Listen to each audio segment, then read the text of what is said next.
Y bueno, ha trabajado pues, como buena filóloga pues, aspectos lingüísticos de los mayos de la Sierra de Albarracín. Cuando quieras, Elena. Buenos días a todos, muchas gracias Eloy, gracias por la invitación y gracias a todos por estar aquí esta mañana de sábado. Mi objetivo es contarles en los próximos minutos algunos aspectos y continuar también con lo que he ido diciendo, Eloy, algunos aspectos lingüísticos específicos de los mayos de la Sierra de Albarracín, solamente de la Sierra. Me voy a centrar en los mayos actualmente, las letras que se conservan en la actualidad y específicamente de estos pueblos. Primero hablaré de quizás la posible influencia lingüística, solamente de manera muy general, es decir, por qué son importantes estos aspectos lingüísticos, para después pasar algunas características comunes que tienen estos mayos, después algunas peculiaridades y a cerrar con unas conclusiones. En principio, con todo lo que ha dicho, además es que muchísimas gracias Eloy, lo te voy a decir ahora porque me ha parecido una charla preciosa y maravillosa. Entonces, hila, como ha dicho Eloy, con esa antigua tradición de carácter folclórico, basada en el canto de alabanza de la mujer y de la Virgen y esa llegada de la primavera tardía en la sierra, por cierto. ¿A qué nos lleva ello? Se puede estudiar cómo se configura esa alabanza a lo largo del tiempo, también si la letra es antigua, ahora ya me centro en los aspectos lingüísticos. Si la letra es antigua, nos puede dar pistas quizá cómo se hablaba en esa región. Se puede hacer una comparación incluso si tenemos letras antiguas y letras modernas, cómo se ha dado esa evolución. Y también, incluso como no son iguales en cada pueblo, nos pueden a lo mejor quizá dar pistas.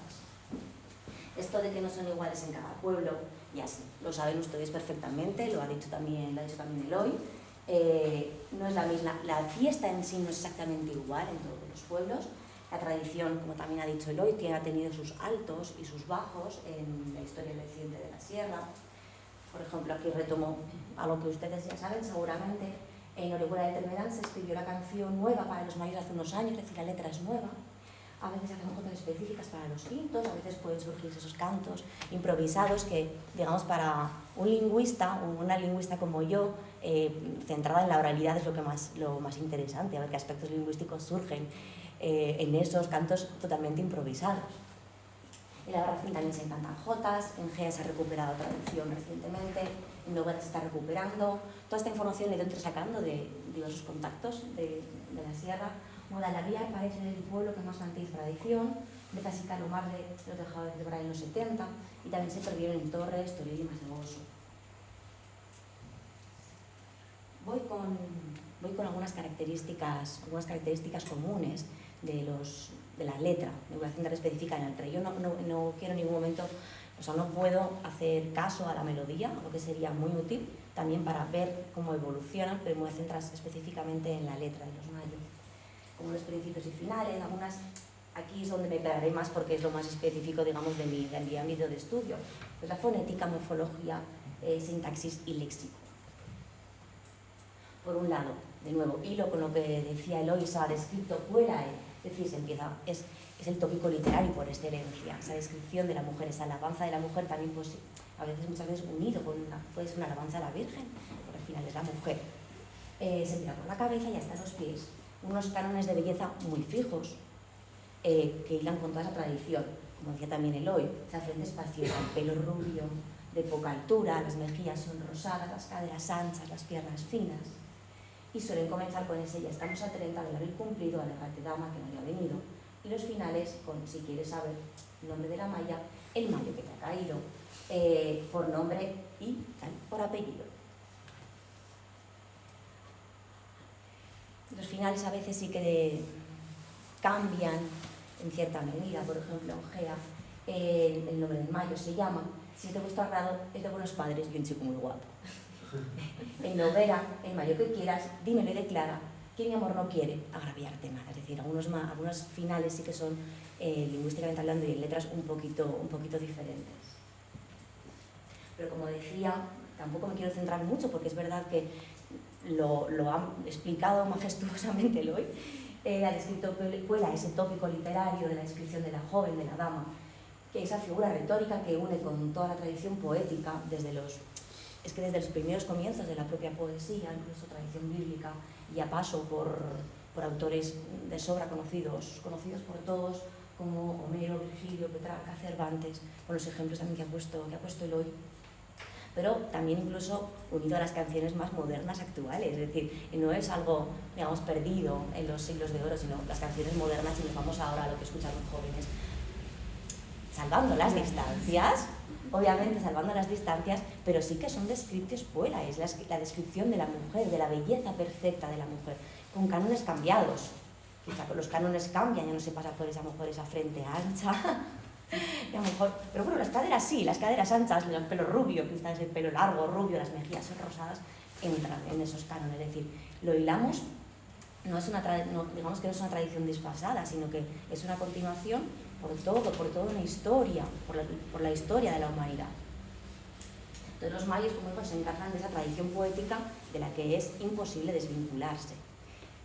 No me quiero centrar, digamos, no puedo centrarme en esta tradición poética, sino que yo voy a aspectos, vamos, a los aspectos más lingüísticos, en vez de lugar de literarios, más específicamente lingüísticos. Así comienzo, bueno, una de las cosas que a mí más me sorprendió, y así empiezo con una cosa de la que tocaría al final, es que los cánones de belleza, de la descriptiopola, de esa dama, de esa maya, son los tópicos que ya escribía, por ejemplo, eso, como decía por ahí Petrarca o Virgilio, ese pelo rubio, es cuando realmente, aquí por ejemplo, en la sierra no es lo más habitual. Por eso digo que se unen con esa tradición poética. Entonces, eso va a influir en las características lingüísticas que vamos a encontrar, porque se tiende a esa homogeneidad, a esa uniformidad, en lugar de poner aspectos, digamos, más específicos, más culturalmente específicos, incluso etnográficamente específicos de la sierra. Como decía, voy a comenzar con algunos aspectos, en primer lugar, fonéticos. No se preocupen por las palabras un poco más extrañas, que las voy a ir explicando. En principio, yo voy a ir haciendo referencia a los distintos voces o aspectos que aparecen en los distintos pueblos. Por ejemplo, hay a veces la apertura de una vocal en el diptongo, por ejemplo, el painar en lugar de peinar, considerado actualmente como un vulgarismo, por ejemplo. Y ese es tu pueblo, y ese es tu pelo, y es madeja de oro, y cuando lo painas se te riza todo. Este aparece, por ejemplo, en Frías y Villar del Cobo. Este painar es algo muy es una apertura vocálica, ese cambio de la vocal E por A, es muy habitual en la lengua coloquial, en la lengua oral de ciertas zonas, no solamente de Aragón, sino en general de España. También tenemos, yo he cogido aquí cositas que me sorprendían mucho y que les quería mostrar hoy. Unos verbos como desmaltar o dismantar, en lugar de esmaltar. Aquí se ha producido un refuerzo con ese prefijo de y una asimilación. Una asimilación es el cambio de una vocal para parecerse a otra.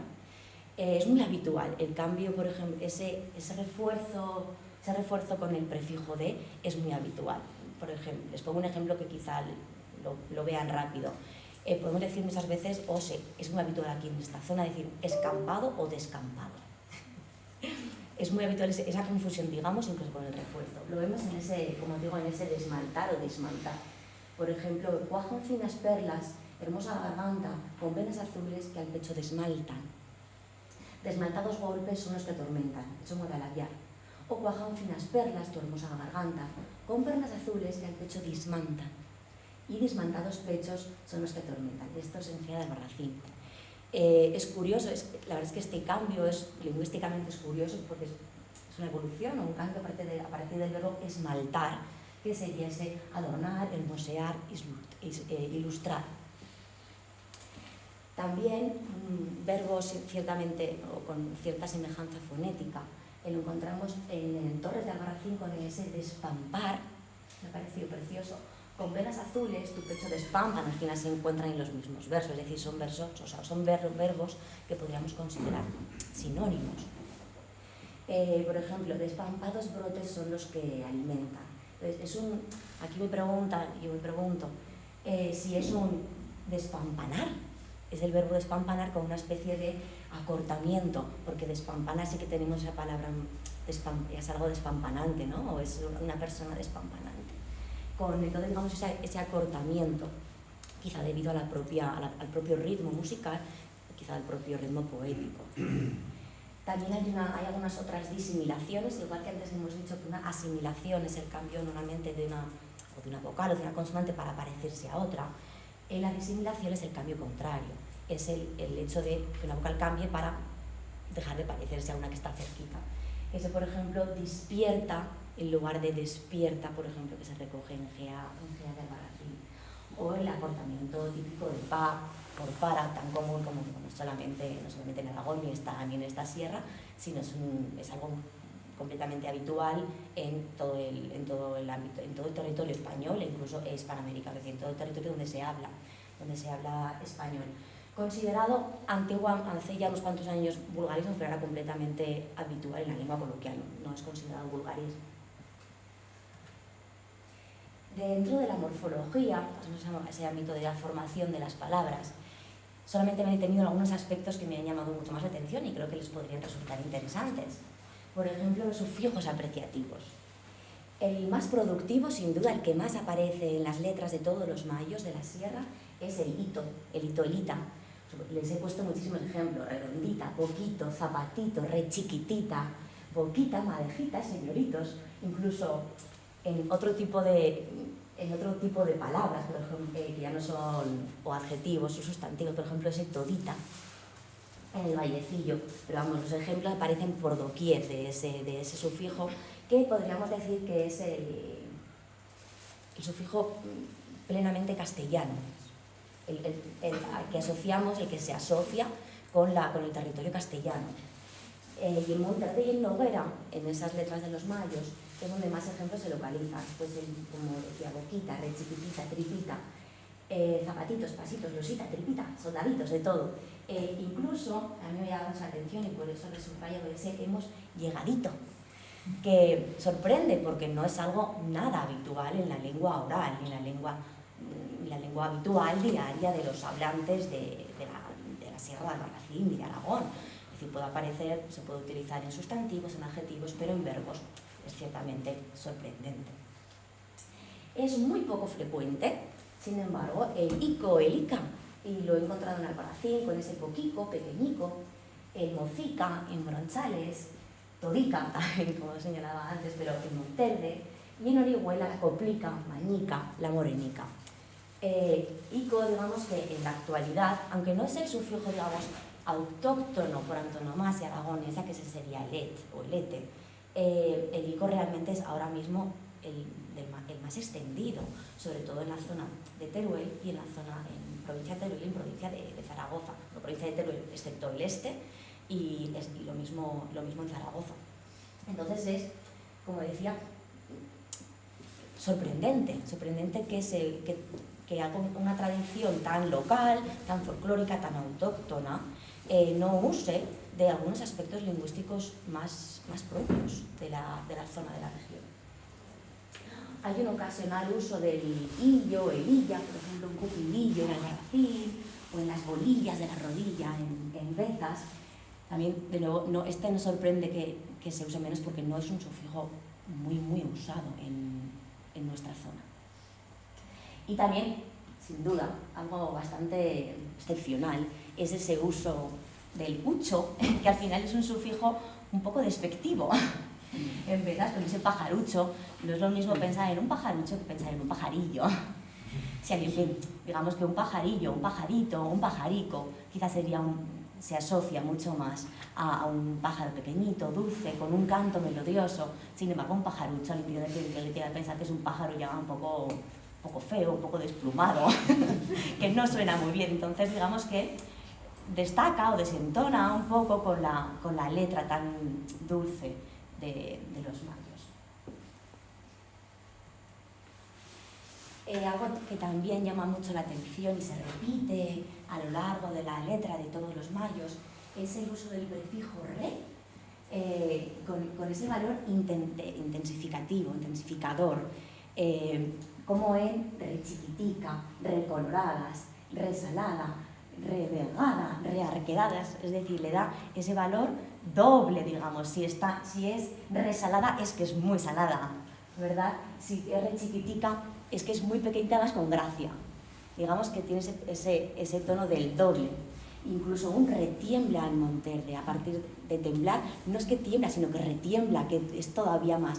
Y es un prefijo que no es habitual, que lo podemos utilizar para cuestiones muy específicas, no es habitual en la lengua ordinaria, en la lengua diaria de la gente de la Sierra del Albarracín, tampoco ni siquiera de Aragón, incluso tampoco en el español peninsular. Quizá nos tendríamos que ir a un español propio de otras zonas de Hispanoamérica, pero no aquí. También me llamó mucho la atención el uso de un demostrativo en Guadalajara, que es el demostrativo aqueste o aquesta. Hechicera es aquesta señora, Rosita la llaman, de esta calle Aurora, en Guadalajara, como decía. Este demostrativo aquesta es en la lengua actual no es habitual para nada. Procede del iste latino, que es del que ha derivado nuestro propio ese el propio que tenemos en la actualidad, pero con un refuerzo formal, aque o eque, con esa estrellita significa que es una voz que hemos recuperado, que no la sabemos directamente, pero que la hemos reconstruido, es una voz reconstruida. Y ya, como nota histórica, sí que les puedo decir que en el siglo XVII es cuando triunfan las formas por ejemplo, o ese, frente al aqueste o aqués, es decir, eran frecuentes en los siglos XIV, XV, incluso XVI, cuando van bajando ya su proporción de uso, y ya digamos que en el XVII son extraños y no se suelen utilizar. Por lo tanto, un demostrativo como este, nos da quizá a veces esa visión de que sí que se mantienen todavía algunos rasgos que pueden considerarse más arcaicos, no propios de la lengua actual. Y otra de las cuestiones en el ámbito morfológico que me llamó mucho la atención es la forma de construir los posesivos, la posesión, porque sabemos cómo se encadenan, cómo se van construyendo los mayos, y esta su frente, ¿verdad? Esta sus mejillas, los ojos, entonces todo va con todo es el posesivo, claro, para referenciarse las partes del cuerpo de la mujer, de la dama.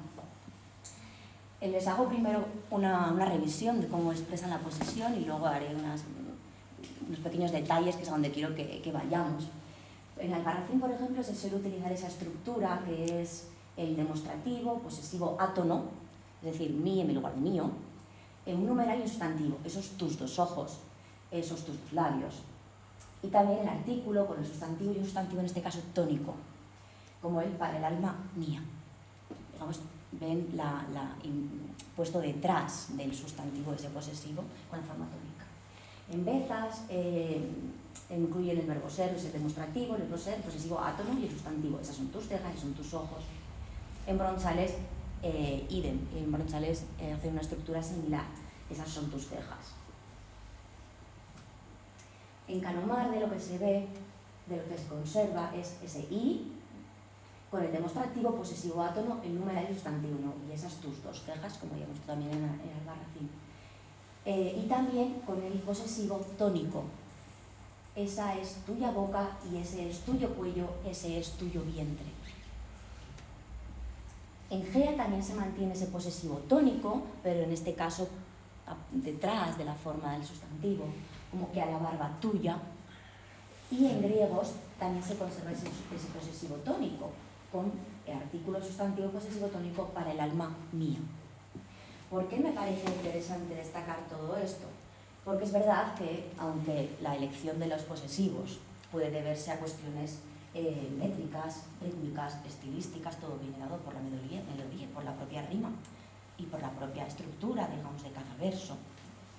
Es verdad que la construcción, como les destaco ahí en amarillo, la construcción esa de artículo, es decir, lo pongo entre paréntesis porque puede aparecer o no, esa cuestión de artículo con el sustantivo y el posesivo tónico, digamos, pues puesto, pero también esa estructura de artículo con el posesivo tónico antepuesto y luego el sustantivo, fueron características propias de la lengua antigua, habla del aragonés medieval, que se habló hasta más o menos el siglo XV, aquí en la Sierra del Albarracín se castellanizó bastante antes, pero son rasgos propios del romance aragonés frente a romances, digamos, cercanos a él, como pueden ser navarro, castellano, sobre todo castellano, esta zona es la que nos interesa porque es con el que hacía frontera. Es decir, digamos que de nuevo ahí, en los demostrativos, yo sí que, como no son habituales, sí que quizás se pueda ver algunos mantenimientos de esa lengua, digamos, más antigua. Como notas sintácticas, solamente voy a centrar en unas poquitas porque he querido destacar sobre todo de nuevo los arcaísmos. A mí me interesa ver, claro, es una tradición, digamos que hila con toda una tradición anterior. A mí lo que me interesa es ver qué se mantiene lingüísticamente de esa evolución, de esa tradición de hace siglos.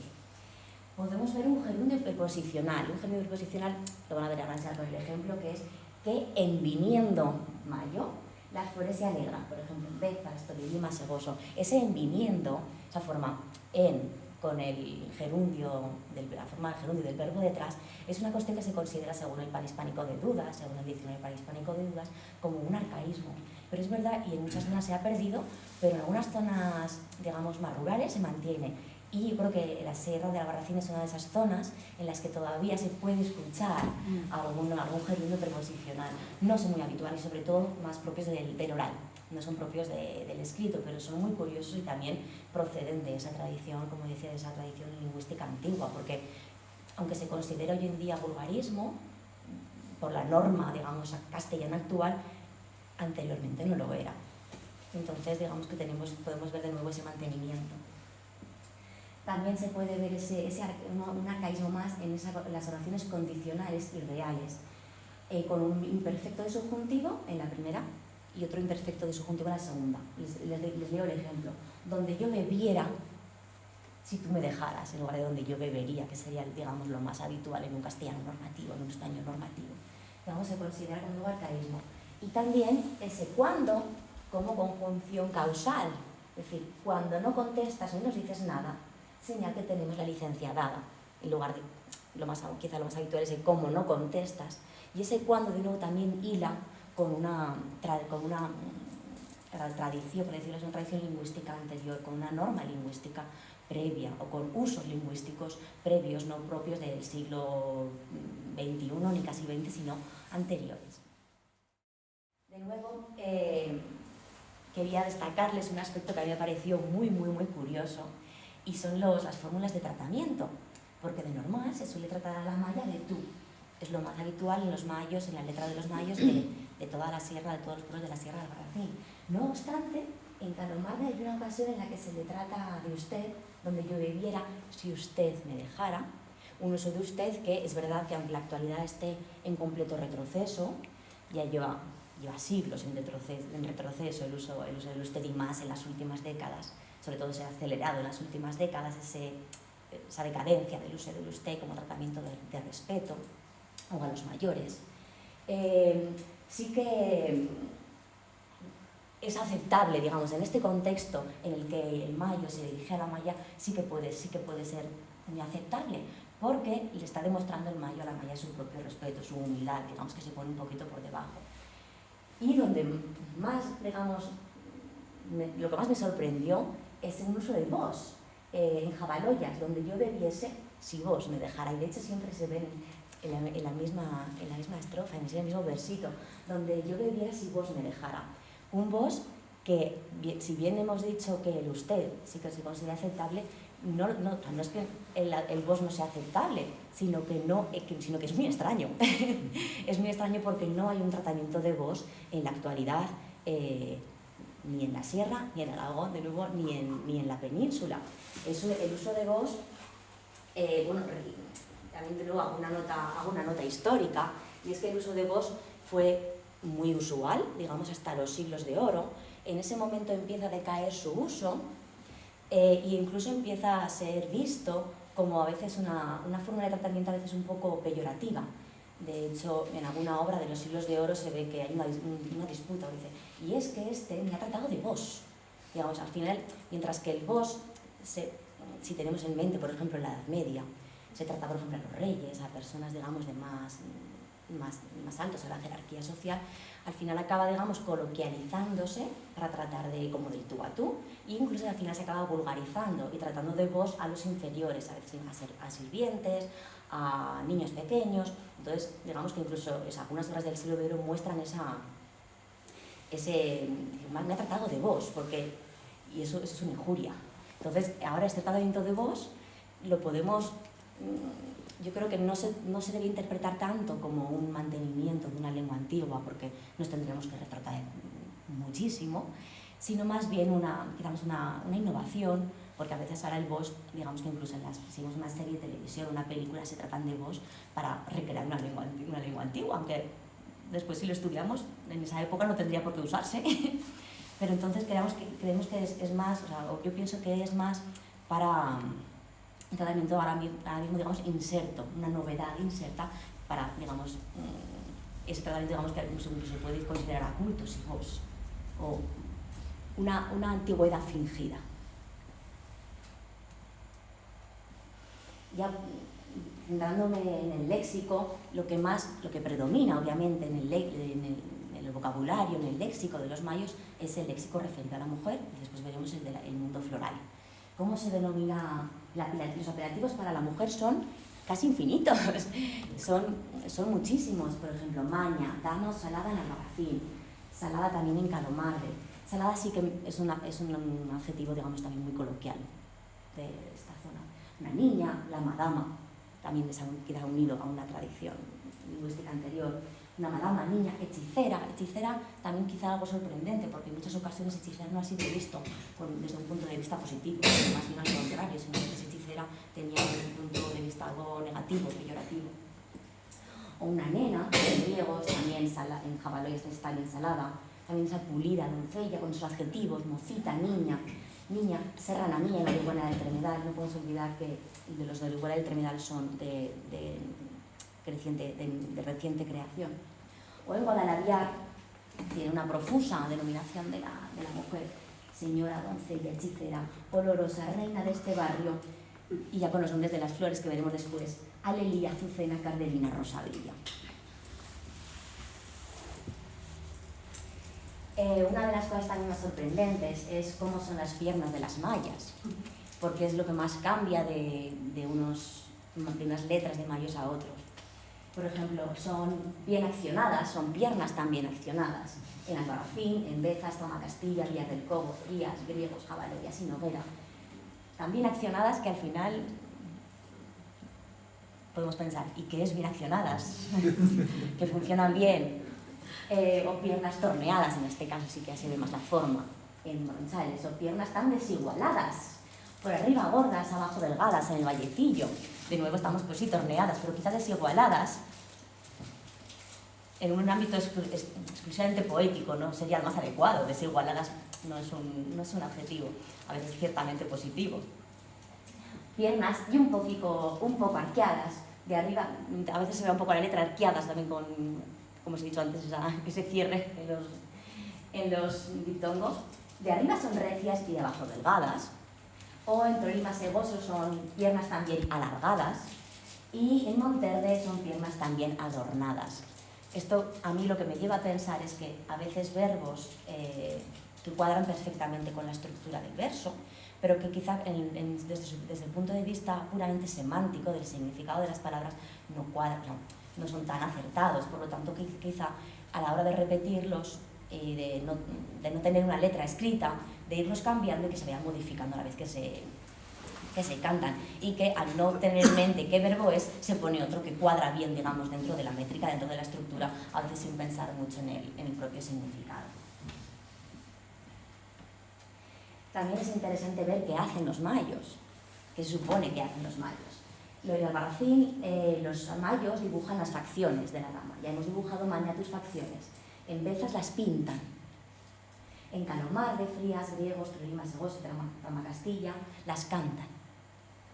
En el Vallecillo también las cantan.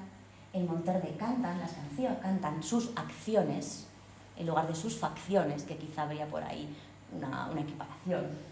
En Noguera también las cantan las acciones de la niña. En Orihuela las dibujan, quizás, digamos, con esa digamos que le da una vuelta más. Ya hemos dibujado niña, del brillo rosa en las flores, de la doncella que quiero, inigualables facciones. Digamos que es una revuelta más a ese punto de vista, a esa forma poética. Y en Villar del Cobo las cuentan las facciones. Vemos ahí un cambio, de nuevo, entre los verbos, que pueden ser cantar, pueden ser contar, pintar, dibujar, y normalmente varía entre facciones y acciones. De nuevo, yo ahí me lleva a pensar que ha habido un cambio en el que el original sería facciones y después, al no saberse la letra de memoria, van cambiando palabras por el mismo, como la rima, como sigue rimando, pero se mantiene esa palabra, pero se puede cambiar los inicios.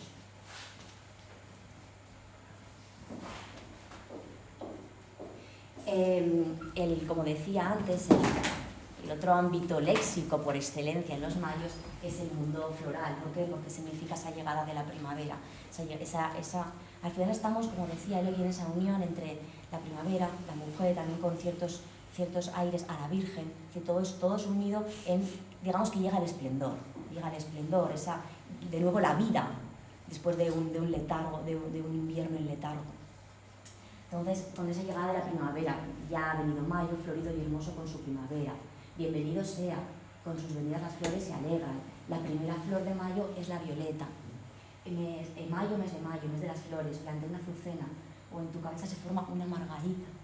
Viene tu galán prometiendo mayo con verdes pimpollos, blancos encarnados. Ese pimpollo que también mencionaba antes Eloy. Con esta y no más, no de tu puerta, quédate en la cama de flores cubiertas, digamos. Vemos cómo se relaciona ese mundo de la mujer, de la belleza, también con la belleza del propio campo, con la belleza del propio monte. Aurora, en tus brazos planto una azucena, mayo te prometo sea enhorabuena. O también esa comparación, como decía, la comparación de la mujer con una flor. ¿Por qué? Porque de nuevo es la comparación de la belleza por excelencia. Encarnada, la mujer es una encarnada rosa, una azucena blanca, rosita la llaman, es un clavel jaspeado, es una adiós alegría, adiós azucena, adiós cardelina, adiós rosa bella. Tus mejillas blancas, coloradas que parecen rosas en abril criadas. De nuevo aparece el clavel con sus labios, con su clavel partido, que causan envidia, el hermoso lirio. Esto es que nos lleva directamente a toda la poesía de los siglos de oro. Es que así, como decía Eloy, es que vemos reflejada esa poesía. También 10 ramilletes en jardín en tus manos, tus labios son tan recolorados, parecen lirios. Aquí de nuevo me lleva a hablar, como decía Eloy, de esa uniformidad. ¿Por qué? Porque hay muchas flores que no son para nada comunes en la sierra. Hablamos de flores que no son nada habituales, cuando a lo mejor una tradición más o unas letras venidas desde una tradición, digamos, propia de aquí, habrían usado otro tipo de léxico, otro tipo de flores, que fueran las más habituales, las que crecen específicamente, por ejemplo, en mayo, que se empiezan a ver con esa llegada primera de la primavera. Tengo algunos ejemplos más, pero tampoco les quiero plantear una de nuevo azucenas que aparecen por doquier, pero azucena de nuevo. Es que lo más habitual en la poesía de los siglos de oro eran azucenas y rosas. Entonces, ¿qué es lo que estamos viendo aquí, básicamente? La linda flor a la que quiero cantar, de nuevo aparecen las rosas, mis ojos inquietos buscan rosita del tremedal, como esa forma de llamar a la maya. Ya hemos dibujado el brillo rosa de las flores, es una carnera rosa, feliz primavera, o ese pimpollo de mayo, de la forma de llamar a la maya. De nuevo, sorprendente que no aparezcan otras flores más propias de la tierra. Me gustaría destacar algunas peculiaridades de los mayos, de algunos pueblos en concreto, que resultan interesantes. Por ejemplo, en veces aparecen muchas preguntas retóricas que a nivel lingüístico y a nivel poético engarzan con otro tipo de cuestiones. Por ejemplo, ¿qué es eso que llevas bajo la barbilla? ¿Qué es eso que llevas rodeado al cuello? ¿Qué es eso que llevas bajo el delantal? Algo que no aparece en el resto de mayos. Y en el vallecillo, algo muy, muy, muy interesante es que aparece la voz de la maya, siendo que en otros no aparece en ningún momento. Por ejemplo, dice, en mayo dice, pero no me atrevo, no tengo licencia. Te contesta la niña con gran ligereza, para pintar mi garbo no tenéis licencia. A pintarte vengo de pies a cabeza, atienda mis voces que a pintarte empieza. Si empieza esa voz de la maya, incluso, si lo pueden ver, ese para pintar mi garbo no tenéis licencia, que puede ser vosotros, o un vos. Vos, el mayo no tenéis licencia, también unidos a tradición antigua.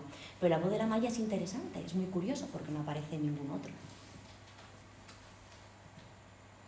En algunos mayos, también esas peculiaridades, aparecen una parte del cuerpo que no aparece en el resto. Por ejemplo, en el mayecillo griego, Tama Castilla, en Villar del Cobo, aparecen los párpados de la mujer, de la dama. Y en los de Tama Castilla y Guadalaviar, emplean un recurso estilístico que no usaban nosotros, como es el encadenamiento. Relumbrantes son tus mejillas bellas, tu nariz al punto, discreción de perlas. Vemos que le confiere un ritmo diferente a la propia musicalidad. Perlas son tus dientes, tu boca en clavel, tu labio partido, dulce panalés. Y ya con esto voy a ir finalizando. Podría decir que estos mayos presentan diferencia entre los pueblos de la Sierra de Barracín, pero es verdad que la estructura, la base es siempre la misma, pese a estas diferencias que hemos ido nombrando. Y los de Orihuela, está claro que son los más diferentes, en mi opinión, debido a esa creación reciente, digamos. Se ha basado en esa estructura, pero los mayos son de las letras de creación reciente. Se imbrican con toda una tradición poética española y europea, como bien decía Eloy, con muchísimos más detalles. Está claro que destaca ese mundo floral, cuando llega la primavera, el universo femenino, es el canto a la belleza de la mujer, canto a la belleza del monte, canto a la belleza de la vida al final, es esa vida que llega, unida a la belleza, juventud, el renacer, el amor a la vida en general, ese mundo incluso que nos lleva a ese color, porque cuando se cantan los mayos nos vienen esas enramadas y el color de las flores, el color de la belleza de la primavera. Y ya centrándome en los aspectos más puramente lingüísticos a los que les he hecho referencia, es que desde la perspectiva lingüística destaca mucho la forma para expresar la posesión y es diversa y podría ser igual en todos, porque cuadraría por métrica, por estructura, pero es verdad que cada pueblo ha decidido, cada pueblo en este caso, ha decidido lexicalizarla de una manera diferente, incluso con algunas formas que pueden unirse, lo poquito que hay, que pueden unirse con un aragonés medieval que aquí se habló sobre el siglo XII, el XIII, mucho más castellanizado que el de otras zonas de Aragón, por la propia conexión con Castilla y con otras zonas, digamos, no aragonesas. Sí que se localizan arcaísmos, como hemos visto, sobre todo en morfología y en sintaxis, algunos en fonética, pero mucho más en morfología y en sintaxis propios de la forma de hablar de aquí de la sierra, o incluso de otras zonas. Pero de nuevo no son muchos. Les quiero hacer ver que lo que he destacado es lo poquito que he encontrado, que por lo general se tiende a una homogeneidad completa y a una forma de expresión completamente castellana e incluso muy estándar. Algo que sorprende porque si se cantan, yo imagino, también es verdad que a la hora de cantarlos los propios mayos y los propios cantantes a veces insertarán sus propias formas que no impondrán ninguna modificación en la estructura ni en la música, pero sí que se podrán ver en el ámbito, o sea, se podrán escuchar y se podrán ver en el ámbito lingüístico, que sí que reflejarán más la oralidad. Es verdad que aquí no se ve la oralidad propia de lo que sería un canto, digamos que me parece más bien para el escrito, a veces que para ser cantado. Y como decía, lo uno con esto último, que me sorprende esa ausencia de aragonesismos, de esas formas propias, más autóctonas, regionales, sobre todo en su fijación y en léxico. El léxico es la parte más permeable de la lengua, es donde más perviven las formas de una lengua antigua y no se aprecian en el léxico. Y en la sufijación que podría cambiarse perfectamente los sufijos ito por los icos. El et o el ete en esta zona no fue tan profuso, pero incluso podría haber alguno y no lo hay.